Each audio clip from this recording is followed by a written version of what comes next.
This is sago that's been put in water, raw sago. This is the third round of water. So you put it in water, you mix it, it'll be really smoky, but you let it sit, the sago will settle to the bottom.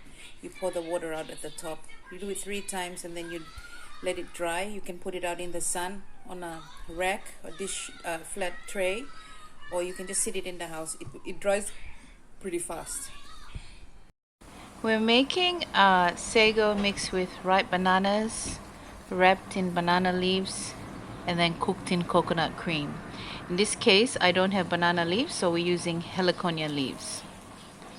Get enough, you wash it, and then you put it over the flame like this so that you can soften the leaves, and also it makes it easy to take the strip in the middle, which you can use to tie your little packs. Now we have fresh coconuts. I'm using 2 coconuts. I'm getting it scraped. You can use the coconut cream in the can, it's fine. But it's always good if you have the fresh coconut, better to use this one. So this is how it looks after it's been scraped. You put that aside. This is our fresh bananas. I'm going to use about 3 to 2 cups of sago. This is the finished product after the sago has been dried. You can feel there's moist in there, which is good. It's exactly how you should have it, so that you have texture when you put it in the pan and not like a powdery finish.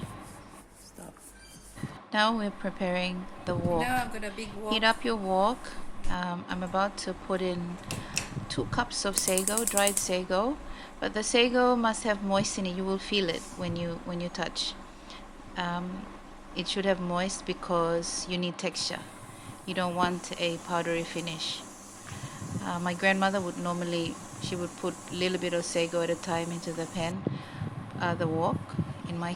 For me, I just put everything in at one time and then keep mixing. You will know when it's ready when the color changes, and also you will feel it. The weight of the sago will be very light because the moist will be all dried up. Okay, this has been cooked for 30 minutes. You can put it into a dish and set it aside. Okay, now I'm smashing 3 bananas. You can add sugar if you like, if you want the extra sweetness. Otherwise, the bananas here are very sweet. You don't need sugar. Mix that up, and that's gonna go into the sago that I've just cooked. I missed the video on that one, so this is what it looks like. It looks a bit dry, but we're gonna fix it in a minute. Now I squeeze the coconut that's been scraped. No water added. I just need the pure cream. Strain that and put it aside. Now the sago and banana looks a bit dry, so I'm gonna use some of the leftover coconut. Stop. Squeeze that into the mix so that it makes it stick together and easy for me to wrap inside the banana leaf, or well, the heliconia leaves. So you fold 2 ends in, fold the other end under, and likewise on the other side, and set them inside a frying pan like this. Put a ceramic plate on the wraps, place the pan on the stove, boil some water separately, pour it in and let it boil. I've taken the plate off so you can see what's happening there. You'll know it's ready when the banana leaves are cooked. Take it all out and start unwrapping.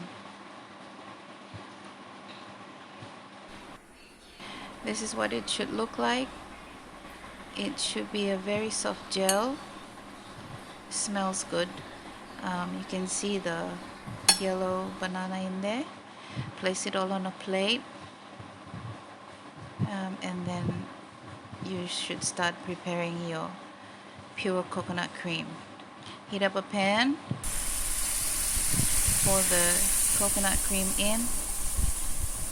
When it starts to boil, mix it and start placing your unwrapped sago in it. And that should cook for say 10 minutes. You can turn it around, turn the sago bits around, or you can just use a spoon to distribute the coconut cream everywhere.